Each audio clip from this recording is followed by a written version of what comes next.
Damn it. ఏంటిటా కుండబద్దలు కొడతా అత్త. నమస్కారం, కుండబద్దలు ప్రేక్షకులకి స్వాగతం. నేను గౌతమ్ కాటా. ఈ వీడియోలో నేను మీతో చెప్పాలనుకునే అంశం, కొత్త బిచ్చగాడు పొద్దెరగడు, పవన్ కళ్యాణ్ సనాతన ధర్మం ఎరగడు. ధర్మం ఎరిగిన మహానుభావులు చెబుతున్న మాటలు ఎలా ఉంటాయి అనేది ఒకసారి నేను ఇప్పుడు మీకు చూపిస్తాను. అది చూసిన తరువాత పవన్ కళ్యాణ్ మాట్లాడే మాటలు ఏమిటి అనేది ఇప్పుడు మీరందరూ వినే ఉంటారు. మొన్న ఊగిపోయి గొడ్డలు చింపుకొని మరి నా ధర్మం, నా సనాతన ధర్మం అని ఎగిరెగిరి పడిన పవన్ కళ్యాణ్ ఏం మాట్లాడుతున్నాడు, అతని అజ్ఞానానికి పరాకాష్ట ఇదేనా అని అనటానికి వీలుగా ఉందా లేదా? ధర్మం తెలిసిన వాళ్ళు, వేదం తెలిసిన వాళ్ళు, ఈ సనాతన ధర్మాన్ని అనాది కాలం నుంచి ఆచరిస్తున్న వాళ్ళు మాట్లాడుతున్న పండితులు ఒకసారి ఏం మాట్లాడుతున్నారో వినండి. మొత్తం వ్యవస్థను కొండబెట్టుకున్నాం మనం. అగౌరవించడం కొన్ని కులాలని, కొన్ని వృత్తులని, కొందరు మనుషులని, అసలు సగం జాతి మొత్తం స్త్రీలని అవమానించామండి. క్షమాపణ కోరుతున్నానమ్మా మిమ్మల్ని. భారతీయ సంస్కృతి తరఫున అవమానించాం. మమ్మల్ని క్షమించండి. యావత్తు స్త్రీ జాతి క్షమించండి. నేను చూశాను నా కళ్ళతో ఆడాళ్ళు పడిన యాత. పెడబుద్ధులు ఉంటాయి మీకు, ఆడదాన్ని నమ్మద్దు అని పుస్తకాల్లో రాసి ప్రచారం చేశారు. మరి ఏడిపించుకు తిన్నారే, జుట్టెట్టు కొట్టారే, ఆడపిల్లల కంటే చంపేసినంత పనిచేశారే. అది నా జాతి చేసిందమ్మా, నా పండితులే చేశారు, నా గ్రంథాలే చేశాయి. అందుకని నేను క్షమాపణ కోరుతున్నా. శపించకండి అమ్మ. ఇన్ని అన్యాయాలు నిమ్న వర్గాల వారికి, బలహీన కులాల వారికి, స్త్రీలకి చేసేసి ఈవేళ మా మతంలో ఉండండి కాళ్ళెట్టుకుంటే ఎవడుంటాడండి? సరిగ్గా ఉంటే ఉంటారు అందరూ. మొత్తం వ్యవస్థ ఇది వేదం తెలిసిన పండితులు, సనాతన ధర్మం గురించి పూర్తిగా అవగాహన ఉన్న గరికపాటి నరసింహారావు గారు మాట్లాడుతున్న మాట. ఎంతెంత అవమానాలు జరిగినాయి, అసలు పండితులు ఈ పుస్తకాల్లోనే ఏమేమి రాసున్నాయి, గ్రంథాల నిండుగా ఉన్న వాటన్నిటిని అవపోసన పట్టిన వ్యక్తి. కానీ పవన్ కళ్యాణ్ ఏం చేస్తూ ఉన్నాడు అనంటే, ఈ సనాతన ధర్మం పేరుతోటి ఒక పెద్ద రాజకీయం చేస్తూ ఉన్నాడు. దాని వెనక నేను ఎప్పుడూ చెప్పే కారణం ఒకటి ఉంటుంది, అది నువ్వు తప్పేవుడు చెప్పడయా అని నన్ను వెంటాడి వేసించే వాళ్ళు కూడా కొంతమంది ఉన్నారు. కానీ దానికి కూడా ఒక ప్రూఫ్ ఉంది. ఈ పవన్ కళ్యాణ్ ఈ రాజకీయ సనాతన ధర్మం పేరిట చేస్తున్న ఈ వ్యవహారం మొత్తానికి గతంలో నేను చెప్పినట్టుగా ఓ దొంగ నాటకం. ఈ దొంగ నాటకం మొత్తానికి కారణం ఈ రోజున బయటపడిపోయింది. ఒక 3 వారాల కిందట ఆర్ఎస్ఎస్ చీఫ్ మోహన్ భగత్, ఇది నేను ఎక్కడి నుంచో తీసుకుంది కాదు, ఈ ఆర్గనైజర్ అనే ఒక ఛానల్ నుంచి తీసుకున్నదే.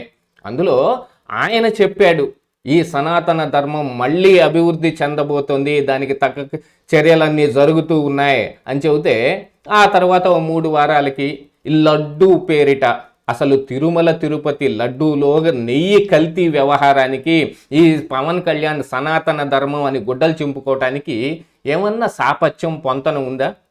ఆయన ప్రాయశ్చిత్త దీక్ష చేశాడు, చేయనివ్వండి, ఎవరు వద్దనేది కాదు. అది ఒక రాజకీయ ప్రయోజనం కోసం తన సొంతగా తాను చేసేది. కానీ ఇప్పుడు వచ్చి ఈ పవన్ కళ్యాణ్ సనాతన ధర్మం, నేను వారాహి డిక్లరేషన్ అని మాట్లాడుతున్నాడంటే దాని వెనక ఏదో కారణం ఉండాలి కదా అని అందరూ ఆలోచించి తీరాల్సిందే. దాని వెనకున్న కారణం ఇదిగో, ఇది నేను చూపిస్తాను చూడండి ఒకసారి మీరు. ये हम सब लोगों के लिए एक अत्यंत बड़ी बात है. ऐसा कहते हैं कि सनातन धर्म के उत्थान का समय आया है, हम देख ही रहे. योगी अरविंद ने घोषित किया था. इस तरफ सारे विश्व का रुख भी बन रहा है, ये भी हम जानते हैं. तो जो जानकार है वो जानते हैं, और जो जानकार नहीं है वो अपनी अपनी बुद्धि के अनुसार वाद विवाद करते हैं. वाद विवाद में हमको जाना नहीं, उससे किसी का फायदा नहीं. ये हम అది మోహన్ భగత్ గారు ఏం మాట్లాడుతున్నారు, సనాతన ధర్మం తిరిగి రాబోతోంది, దానికి తగ్గ చర్యలన్నీ చేపడుతున్నారు, ఆయన గురువు గారు అప్పుడే చెప్పేశారు అని చెప్తూ, దాంతోపాటుగా దీన్ని నమ్మే వాళ్ళందరూ నమ్ముతారు, ఈ నమ్మని వాళ్ళు ఎవరైనా ఉన్నారు అని అంటే వాళ్ళ బుద్ధి అనుసారంగా వాళ్ళు విభేదించి మాట్లాడతారు, దాంతో మనకి ఎటువంటి ప్రయోజనం లేదు అని చెప్పటం జరిగింది.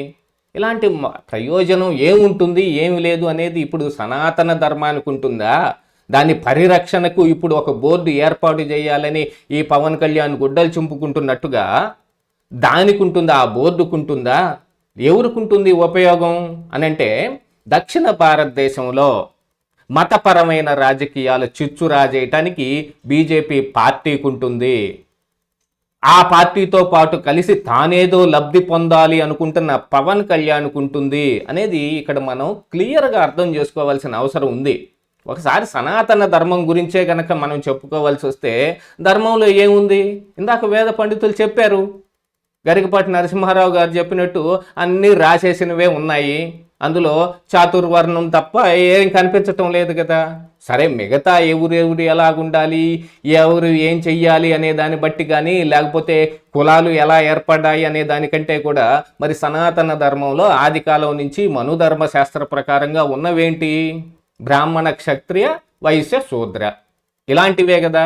ఇందులో ఈ ఆర్ఎస్ఎస్ చీఫ్లు కూడా మొన్ననే కొంత సమాచారం వస్తుంది, ఇంకా పూర్తి సమాచారం రావాల్సి ఉంది. ఈ ఆర్ఎస్ఎస్ చీఫ్ల్లో రజ్జుబాయ్ అనే ఆయన తప్ప మిగతా అందరూ బ్రాహ్మణులే ఉంటారు. వాళ్ళు కూడా ఒక పర్టికులర్ దీనికి కల్ట్కు సంబంధించిన చిత్ పవన్ బ్రాహ్మణులే ఉంటారు. దాంట్లో ఉన్న ఉపకులాలు ఏవైతే ఉన్నాయో ఈ బ్రాహ్మణుల్లోనే ఉన్న దాంట్లోని ఈ చిత్ పవన్ బ్రాహ్మణులు అనే దాంట్లో ఏమేమి ఉన్నాయో వాళ్ళు మాత్రమే చీఫ్గా ఉంటారు. దానికి గల కారణం ఏమిటి అనేది కొంత సమాచారం సేకరించడం జరుగుతుంది. ఇంకా రీసెర్చ్ అండర్ ప్రాసెస్లోనే ఉంది కాబట్టి ఇప్పుడు దాని గురించి నేను పూర్తిగా చెప్పే ప్రయత్నం చేయను. దాని గురించి సపరేట్గా మరొక వీడియో చేస్తాను ఆ రీసెర్చ్ అయిపోయిన తర్వాత.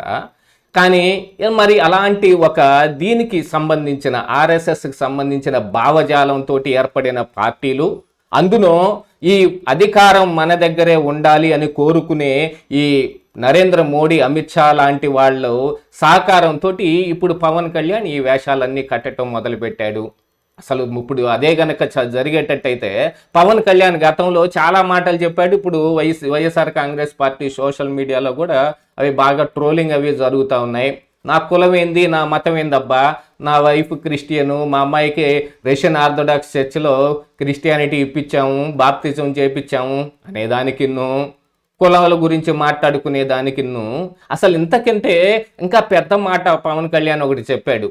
రెల్లి కులం గురించి మాట్లాడుతూ ఆయన చెప్పిన మాటలు, నాకు మరొక జన్మ అంటూ ఉంటే నేను ఈ రెల్లి కులంలో పుట్టాలనుకుంటున్నాను అని. మరి సనాతన ధర్మం ప్రకారంగా చెబితే ఇప్పుడు ఈ ఉన్న పెద్ద పెద్ద కులాలని అయ్యవార్లు, బ్రాహ్మణులు అంటారు, అలాగనే వైశ్యులు, వాళ్ళని వీళ్ళని అనేది.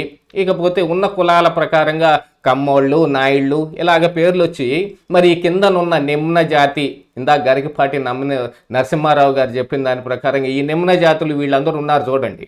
వీళ్ళందరినీ ఏం మాట్లాడేవాళ్ళు? వాళ్ళు కనీసం ఒక్కొక్కసారి ఈ ఊరిలోకి రావాలంటే వాళ్ళని ఊరికి దూరంగా ఉంచి ఊరికి చివరిలో పెట్టి ఊళ్ళోకి రావాలంటే ముడ్డికి తాకటాకు కట్టుకొని రండి అని చెప్పిన రోజుల నుంచి ఈ సనాతన ధర్మం ఉంది. మరి ఇప్పుడు ఏంటి? ఆ రెల్లి కులంలో పుట్టిన ముడ్డికి తాటాకు కట్టుకొని వస్తాడా పవన్ కళ్యాణ్? ఆ రోజున మాట్లాడిన మాటలేమిటి, ఈ రోజు చేస్తున్న చేష్టలేమిటి అనేది చూసుకుంటే గనుక దీని వెనక పక్తు రాజకీయం కనిపిస్తోంది. అది కూడా బీజేపీ దగ్గరుండి ఆడిస్తున్న రాజకీయం మాత్రమే కనిపించటం లేదు అందరికీ. ఇప్పుడు చెప్పండి, పవన్ కళ్యాణ్ సనాతన ధర్మం వెనుకున్న అసలు గుట్టి ఏమిటి అని అంటే ఇది కాదు, రాజకీయం సీఎం సీటు కాదు అని ఎవరైనా అనగలరా? అనకుండా ఉండగలరా? ఇదే ఈరోజు కుండబద్దలం.